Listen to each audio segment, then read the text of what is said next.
Hola, vamos a ver el tema de nuestra clase que corresponde a esta semana y pues empezaríamos con la unidad número 2, que está orientada a lo que se llama el concepto de sistema político y el análisis sistémico de la política.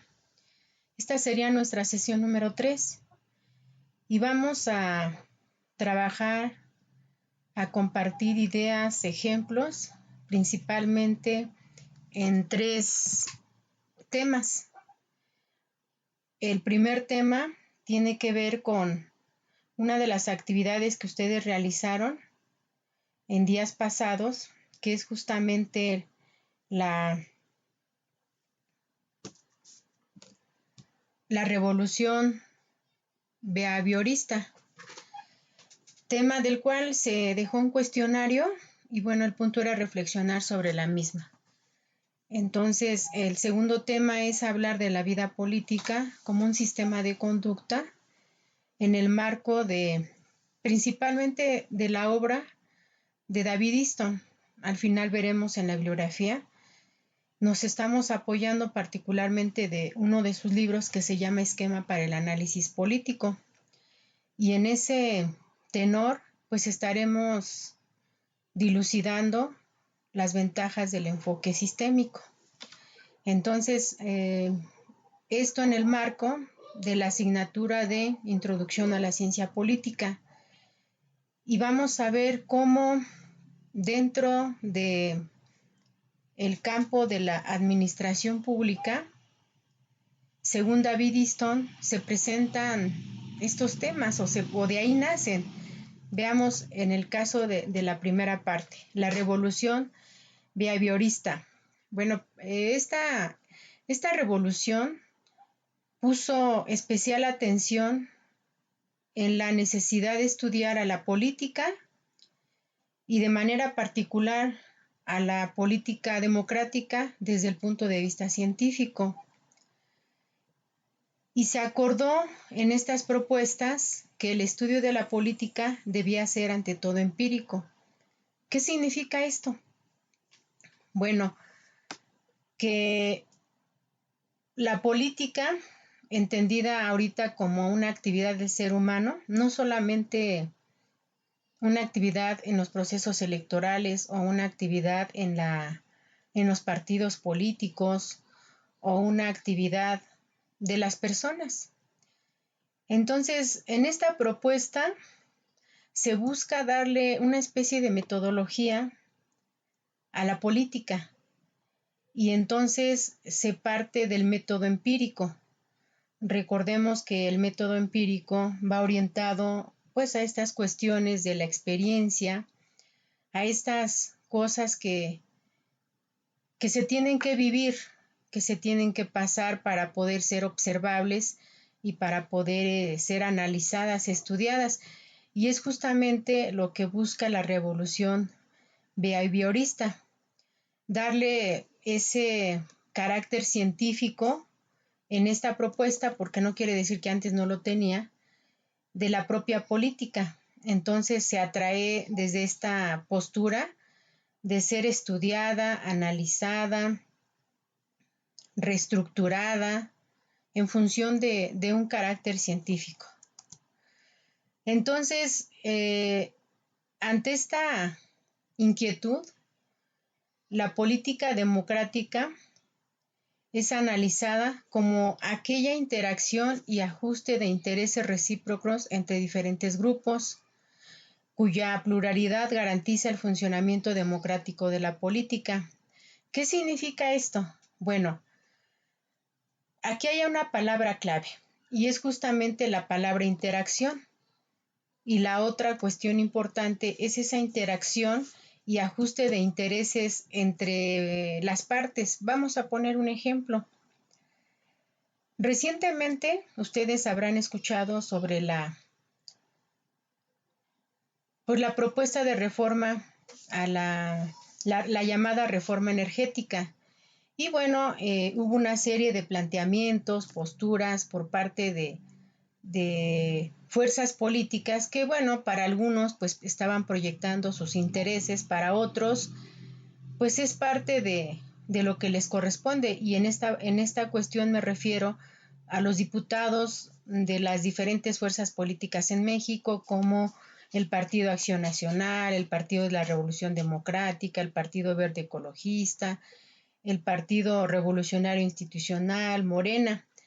Entonces, cuando se presenta esta propuesta de reforma energética,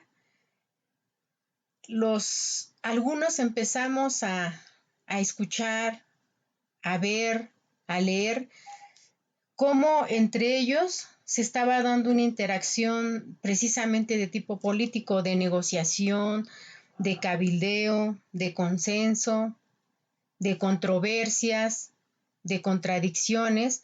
Y bueno, de repente parecería que se trataba de una cuestión de intereses como fuerzas políticas, más que hacer una defensa porque con esa reforma el pueblo, como dice Andrés Manuel López Obrador, tuviera beneficios.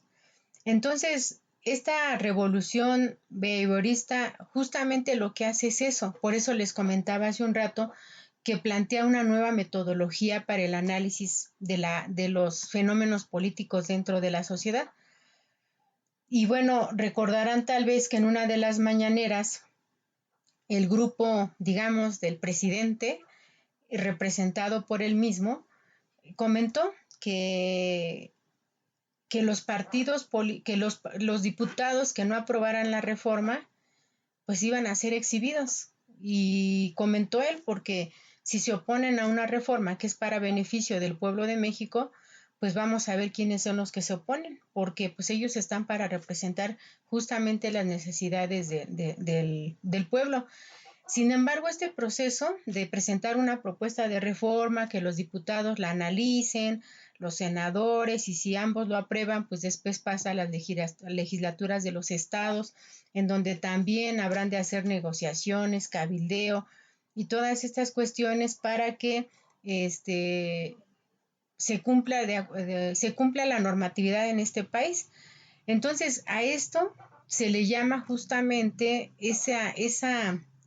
esa reflexión en donde se quiere garantizar esta parte democrática entendida como un acto donde participan muchos, pues para que la toma de decisiones sea plural, sea convincente, sea basada en consensos, en negociaciones.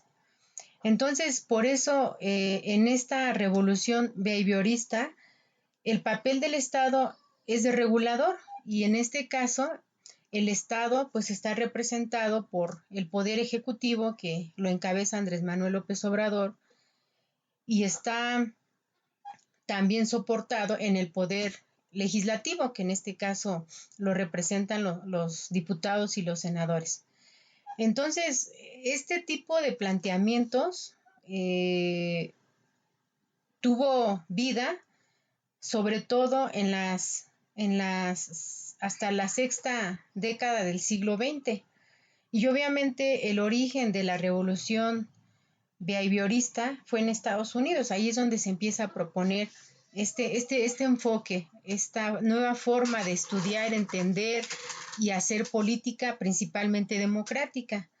Entonces, desde mi punto de vista, no le veo mucha diferencia a los planteamientos que en antaño se venían haciendo sobre la política, y que incluso en la primera sesión platicábamos, y en la segunda, cuando ya justamente hablábamos del concepto de política y de cómo la política es entendida también desde una perspectiva propiamente de la ciencia política.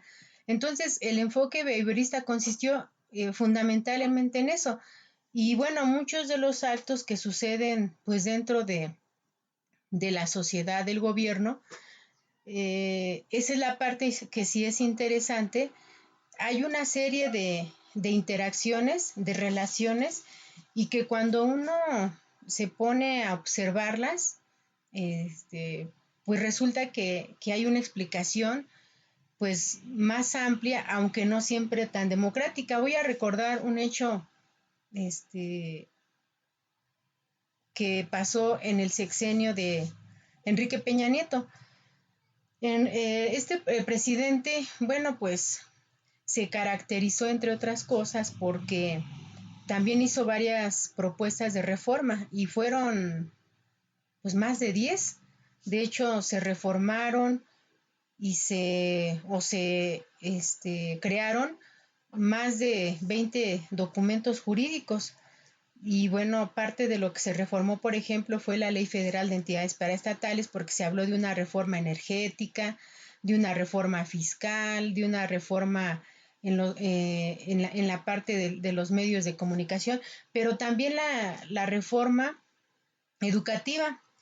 Y recuerdo mucho, y se lo recomiendo, hay un video en YouTube que se llama justamente la reforma educativa, y vamos a encontrar muchos, pero yo especialmente les recomiendo el de un investigador de Querétaro, ajá, que habla sobre la reforma educativa, y sus videos vienen Reforma Educativa parte 1, parte 2 y parte 3. Entonces, este es un investigador de la Universidad de Querétaro, y él comenta ampliamente pues quiénes son los que están interviniendo en la reforma educativa. Y bueno, si nosotros buscamos una serie de información en este caso, para comprender más lo que fue la reforma educativa en el gobierno de Enrique Peña Nieto, en este video se ventila los actores que estuvieron mediando o detrás de esa reforma, y fueron actores como empresarios, grupos políticos, instituciones del gobierno, y uno pensaría, ¿no?, que pues lo ideal es que en este video que hace Puga Valderas, pues estuviera la institución principal encargada de esto, que sería la Secretaría de Educación Pública, y algunos organismos aledaños a la misma, como en aquel momento era el Instituto Nacional de Evaluación. Sin embargo, no fue así. En esta explicación amplia que da este personaje, este investigador, pues uno ve, ¿no?, que esa propuesta de reforma educativa, pues también estaba detrás de ella una serie de grupos de intereses que buscaban de alguna manera un acomodamiento, y nosotros vamos a ver que en las distintas propuestas que hacen los gobiernos, las iniciativas de ley, pues se hace esa jugada, ese análisis, y nosotros vemos que hay una serie de intereses de las diferentes fuerzas. Como repito, se está dando ahorita en la reforma eléctrica. Entonces, pues ahora sí que el gobierno da su explicación, los de oposición juzgan la reforma, y bueno, muy pocas veces se acude a los expertos para ver si esa reforma realmente pues le va a beneficiar en este caso a la sociedad, o antes que la sociedad, aunque se escuche mal, pues va a permitir una estabilidad económica. Sabemos que, o vale recordar que el artículo 25 y 26 de la Constitución, pues le dan el monopolio al presidente de la República históricamente de comandar todo lo relativo a la energía eléctrica, a todo, a la educación, y bueno, parte de ese monopolio pues está descrito en el artículo 27 de la Constitución Política de los Estados Unidos Mexicanos. Entonces, como que para mí esta propuesta de enfoque behaviorista, que en lo general es entendible, pero en lo particular me parece que se politiza, porque la metodología de la investigación en la política, creo yo, tiene que pasar por un proceso de investigación, por un proceso científico, y eso ya está debidamente validado en las ciencias exactas y se ha pasado a las ciencias sociales. Entonces, como que me parece que esto fue una corriente que, bueno, como que llamó la atención porque se centró en la política democrática, pero bueno, de acuerdo al sistema legal de cada nación, pues esto es muy relativo, ¿no? En el caso de México tenemos un presidencialismo jurídicamente muy fuerte.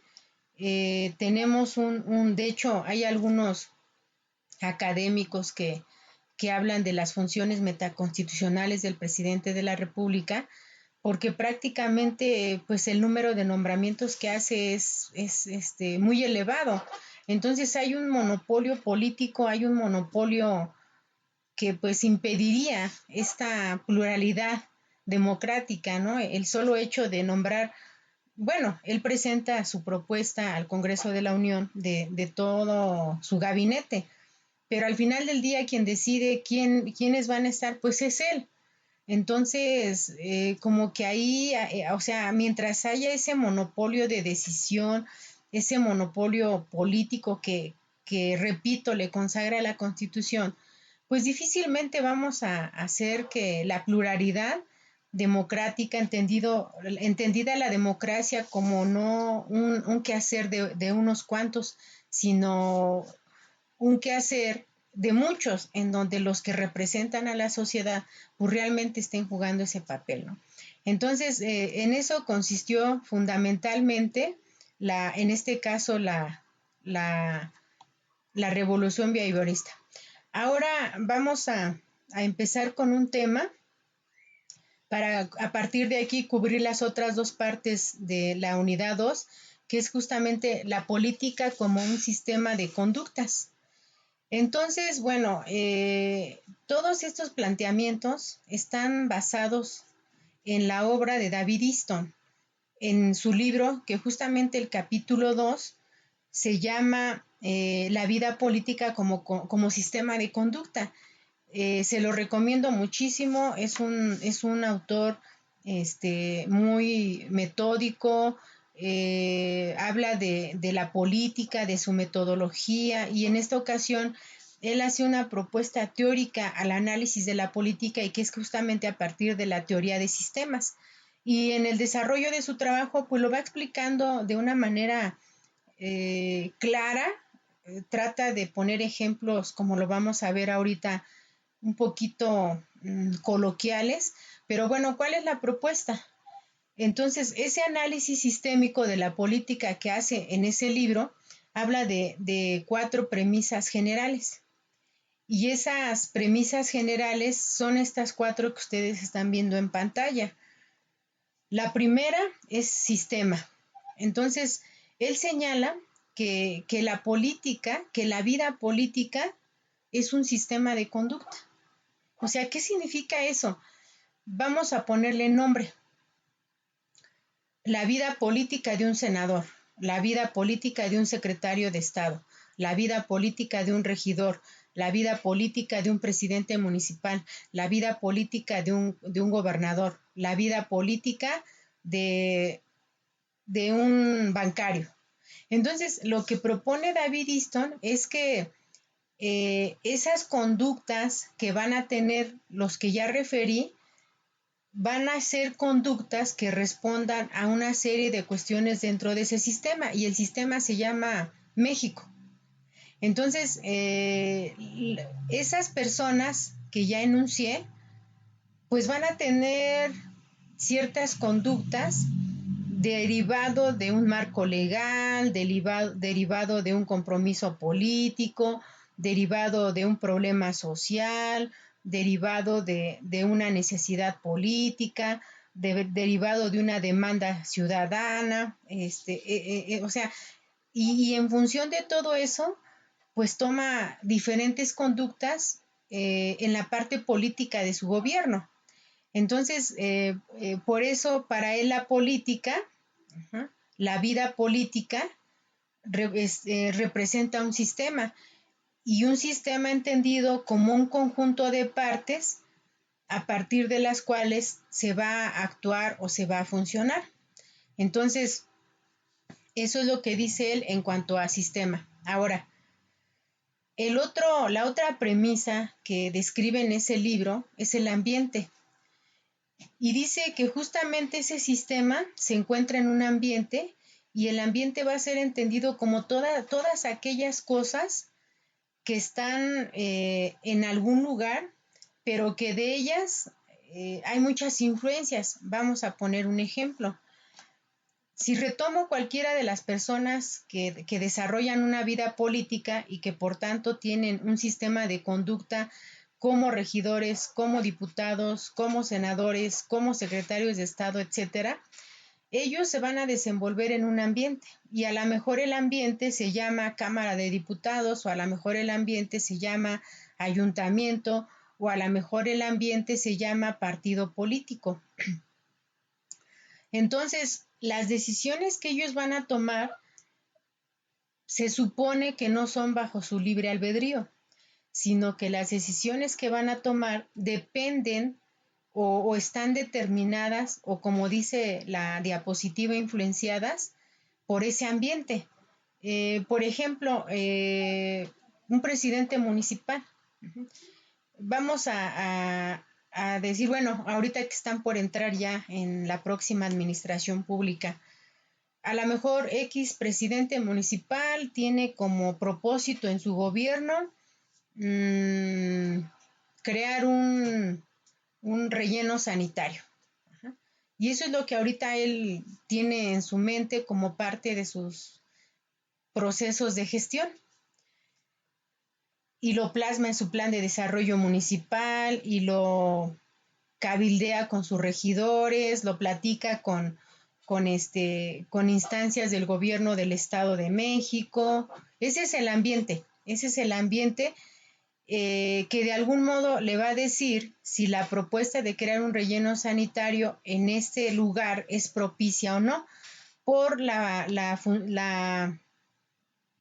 flexibilidad económica, si hay el presupuesto, por la cuestión jurídica, si se permite, por la necesidad de la demanda de la población que le va a beneficiar. Entonces, ese es el tipo de planteamientos que hace David Easton. O sea, la vida política es parte de un todo y ese todo se llama marco legal, se llama élite política, se llama la parte económica, se llama la parte cultural, se llama la agenda de gobierno.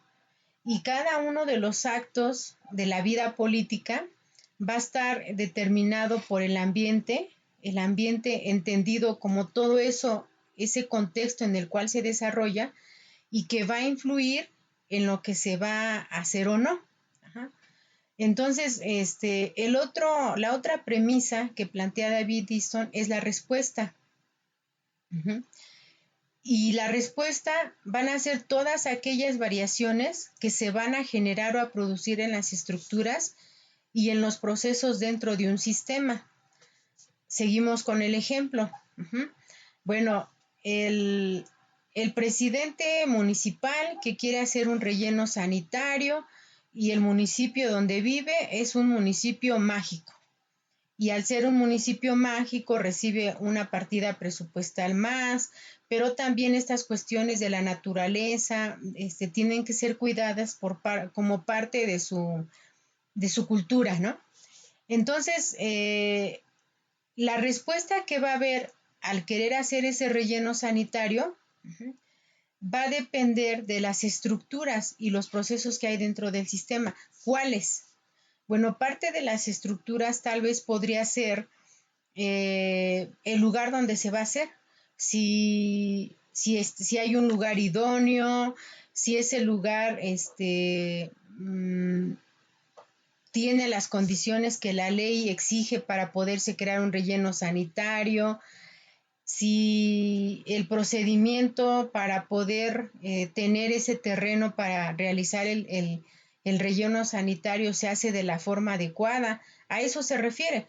O sea, en la vida política hay un ambiente y ese ambiente que va a tener estructuras, va a tener procesos, va a depender de ello si se da la creación del relleno sanitario. Entonces, la cuarta premisa que plantea en este caso David Easton es justamente la retroalimentación, como él le llama, que de hecho la retroalimentación es una característica de la teoría general de sistemas. La teoría de sistemas, también llamada así uno de los padres de la misma es Talcon Parson. Talcon Parson dice que todos pertenecemos a varios sistemas, el ser humano, los animales, o sea, todo pertenece, incluso él dice que hay sistemas chicos, grandes, muy grandes, extremadamente grandes y que todo está relacionado. Entonces, una de las características en la propuesta de la teoría de sistemas es la retroalimentación. Por eso David Easton, que retoma como soporte en su libro Esquema para el análisis político, habla de un proceso de retroalimentación y él lo llama como que tiene que ver con esa capacidad para subsistir a una tensión o frente a una tensión. Vamos a poner el ejemplo. Sucede que el presidente municipal que quiere hacer un relleno sanitario en un municipio mágico, y vamos a suponer que ese municipio mágico es Tepoztlán, que de hecho es un municipio mágico, y el sistema entonces se llama municipio de Tepoztlán. Entonces resulta que cierto grupo de la población, como pasa cotidianamente, pues se opone a la creación de ese relleno sanitario. Y entonces empiezan a hacer panfletos, perifoneos, andan buscando que la gente les firme una lista, entre otras cosas para oponerse a la creación del relleno sanitario, y ellos argumentando que el relleno, que donde se va a hacer el relleno sanitario hay viviendas, que va a implicar el uso del agua y que de por sí no tienen, que va a obstaculizar la belleza urbana del municipio, y que al tener un relleno sanitario, pues otros municipios aledaños a Tepoztlán van a querer también ir a depositar ahí sus residuos sólidos, y ante la experiencia en el Estado de México de lo que implica la mala administración de los residuos sólidos, llamada coloquialmente basura, pues la gente no quiere, ¿no? Además, el crearse un relleno sanitario sin las condiciones de infraestructura necesarias, pues generalmente también se convierte en un foco de infección. Entonces, todo eso es lo que prevalece. Entonces, por eso David Easton dice que debe de haber un proceso de retroalimentación para que el presidente municipal pueda acudir a ciertas personas, a lo mejor el apoyo técnico de la Secretaría de Planeación del Gobierno del Estado de México, a lo mejor al acercamiento para el diálogo con líderes que están al frente de esos grupos que se oponen a la creación del relleno sanitario, o a lo mejor acudir expertos para que ellos le expliquen a esa población que está en desacuerdo en qué va a consistir y que en ningún momento les va a hacer un daño social o un daño, por supuesto, en su salud. Entonces, recordarles, estimados estudiantes, que ¿cuáles son las 4 premisas que establece David Easton sobre el análisis sistémico? 1, sistema. 2, ambiente. 3, respuesta. Y 4, retroalimentación. Y de hecho la lectura del libro hace una explicación amplia sobre esto. Bueno, ahora,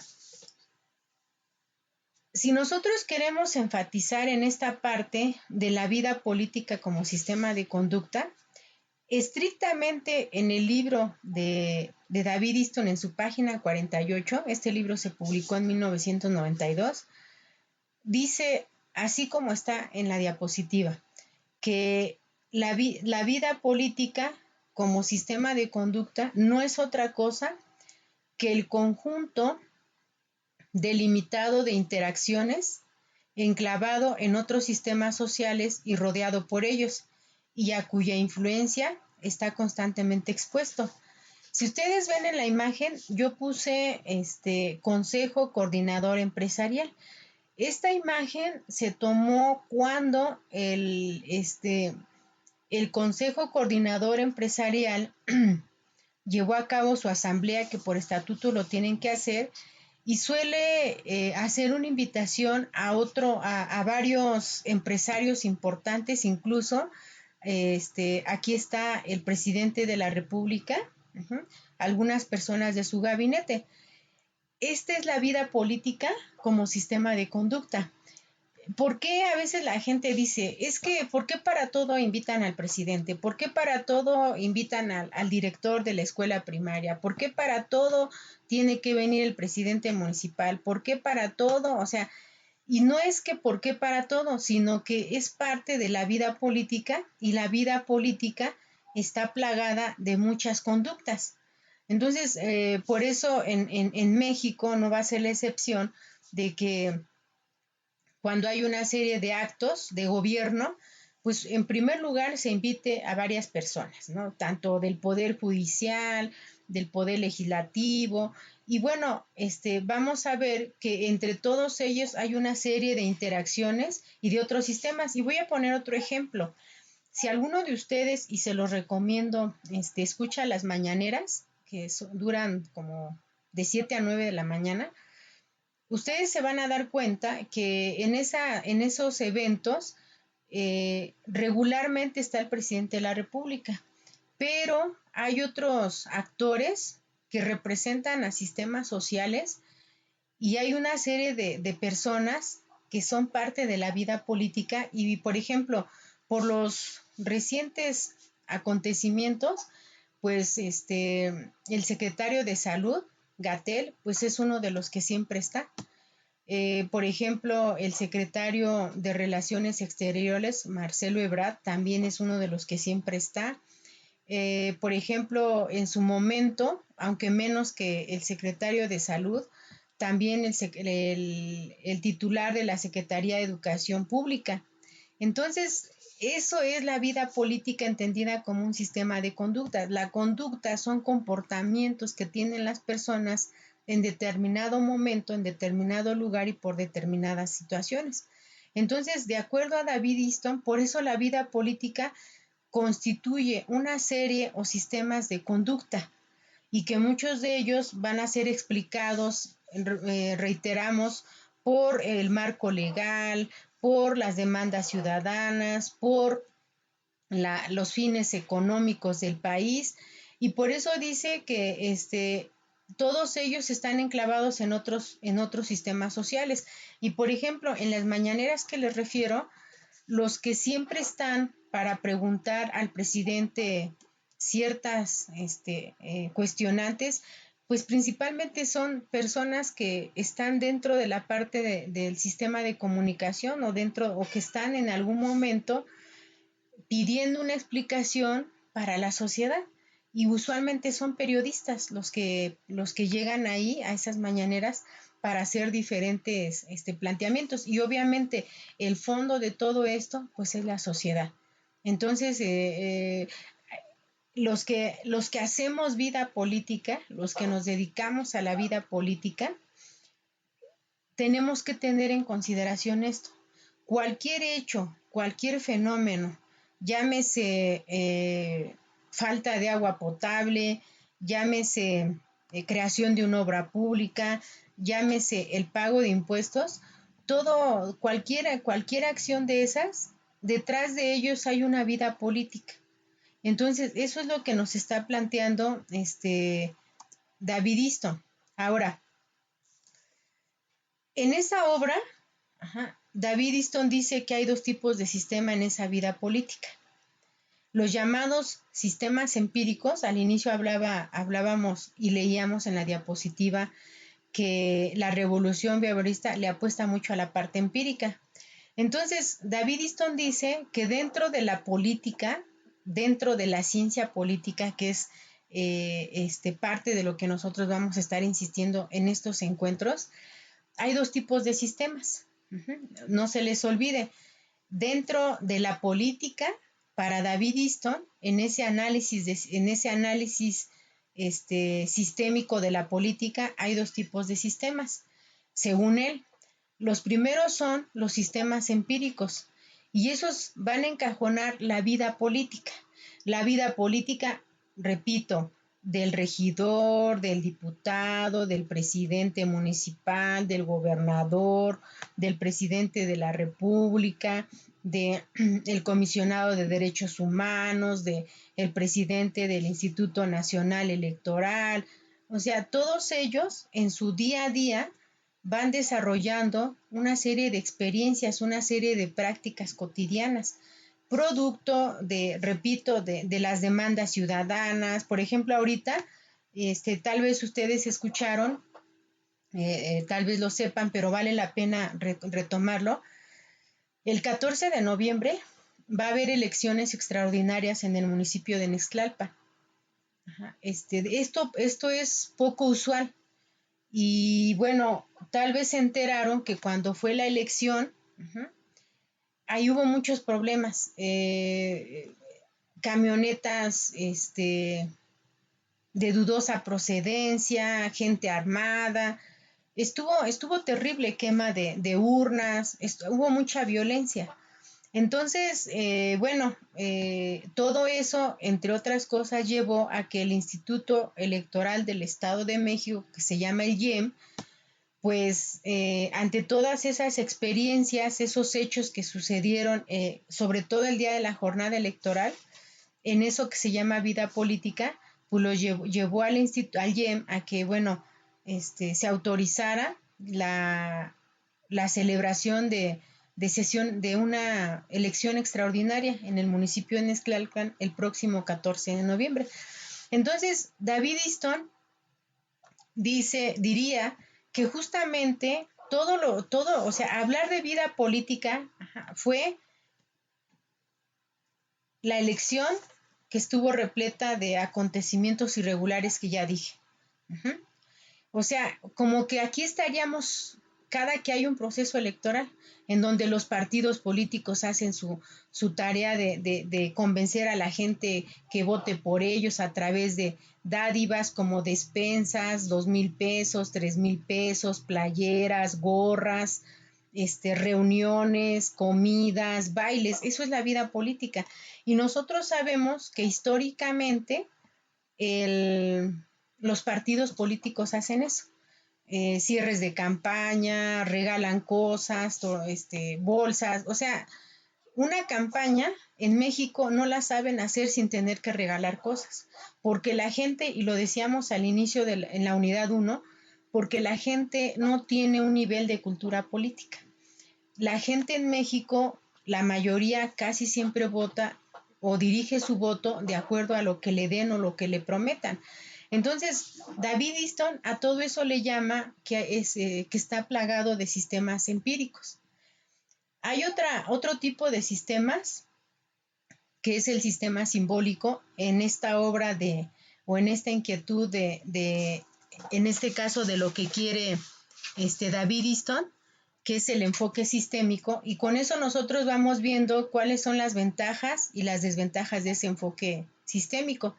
Entonces David Easton dice que hay otro tipo de sistemas y que son los sistemas simbólicos.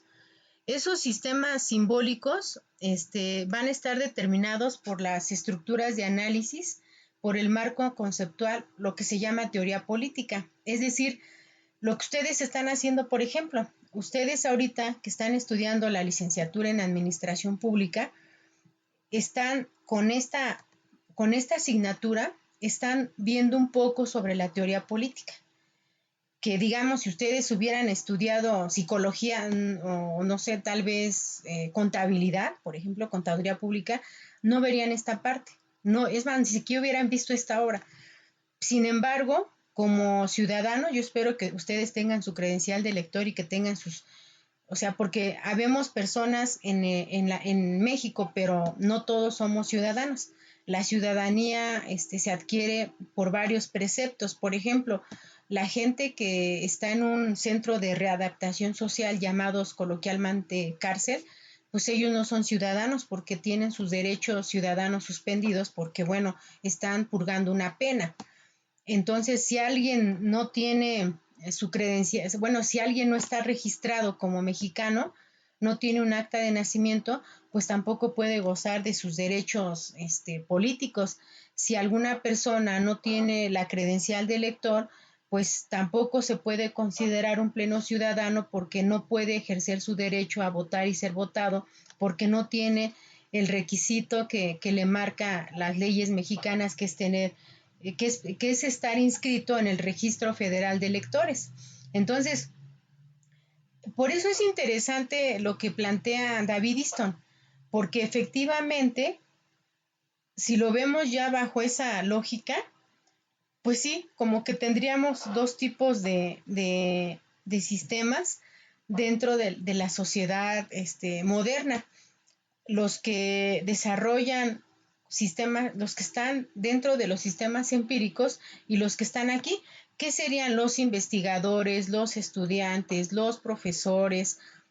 O sea, los que están haciendo investigación en la política, que de hecho sí los hay, publican libros, publican artículos, hacen conferencias, simposios, hacen eventos, etcétera, ¿no? Y serían los que están justamente haciendo un análisis de las estructuras, los que están ampliando, diversificando un marco conceptual y los que están generando nuevos planteamientos teóricos que nos permitan comprender, no sé, los procesos electorales. Entonces, en esto consiste. ¿Cuál sería una desventaja de estos sistemas? Bueno, que aquí, en el caso de los sistemas empíricos, pues vemos que prevalecen los intereses particulares, la cultura, las tradiciones, las costumbres, mucha gente se dedica a esto sin haber estudiado, y acá pues es una población más estrecha que busca comprender, entender la política y bueno, tratar de ver que cómo irla mejorando desde la parte científica, ¿sí? Entonces, en el libro se narra entonces que tenemos dos ambientes, los naturales y los constructivos. Y bueno, aquí David Easton hace una definición muy increíble y él dice que todo sistema solo es una construcción mental. O sea, y sistema es un partido político, sistema es un proceso electoral, sistema es una institución, sistema es un ayuntamiento, sistema es la Cámara de Diputados, sistema es la Cámara de Senadores, sistema es este una escuela, sistema es la administración pública, particularmente el área de predio. Entonces dice que todo sistema es una construcción mental, obviamente, del ser humano. Y en los ambientes naturales, como él describe en su libro, y los cuales no pueden ser usados dentro de la política, dice que hay una cohesión, una coherencia y que todo constituye en todo. Entonces, por eso él estaría aquí como que con el sistema basado en símbolos y en donde el ser humano construye, hace sus construcciones mentales, ¿no? Y bueno, el ejemplo en las últimas elecciones fue justamente que, dada la pandemia, pues varios de los actos de campaña se hicieron a través de las redes sociales, ¿no? O las campañas se transmitían a través de Facebook. Uh-huh. Entonces, bueno, ¿qué son los fenómenos políticos para David Easton? Son los problemas generados por su exposición a las influencias procedentes de otros sistemas ambientales. Ajá, entonces, aquí nosotros, o sea, un problema, o sea, los fenómenos políticos van a ser todas aquellas acciones, ¿sí? Derivadas de, no sé, de los mismos partidos políticos y que tienen influencias con otros ambientes, ¿no? Por ejemplo, ahorita hemos escuchado esta gran discusión que se ha dado ante los actos indebidos en este caso de Ricardo Anaya, ¿no? Ex líder ex titular del Partido Acción Nacional, y todos los hechos que se le han atribuido derivado de un acto de corrupción, ¿no? Eso es un fenómeno político, ¿no? Por ejemplo, la crisis de los partidos políticos ahorita, sobre todo en este proceso electoral, porque hemos escuchado que algunos de ellos pues perdieron el registro, ¿no? Entonces, bueno, aquí ustedes tienen las referencias que utilicé para estos temas. Por un lado, de Vidal de la Rosa, con el libro Ideología, bueno, es un artículo, de hecho, en la revista Sociología, y se llama Ideología y Ciencia Política en los Estados Unidos, Origen y Climas de la Revolución Conductista. Ahí me apoyé para hablar sobre la revolución behaviorista, y en lo último fue hablar de la obra de El esquema del análisis político de David Easton. Pues estoy al pendiente, los exhorto a que si tienen dudas me puedan hacerlas a través del chat de Classroom, y bueno, ir abonando en estos temas. Entonces, pues para mí ha sido realmente un gusto estar aquí compartiendo otros temas. Y pues bueno, yo con esto estaría cerrando la sesión de este día. Les agradezco y pues que estén bien y nos vemos en la próxima sesión.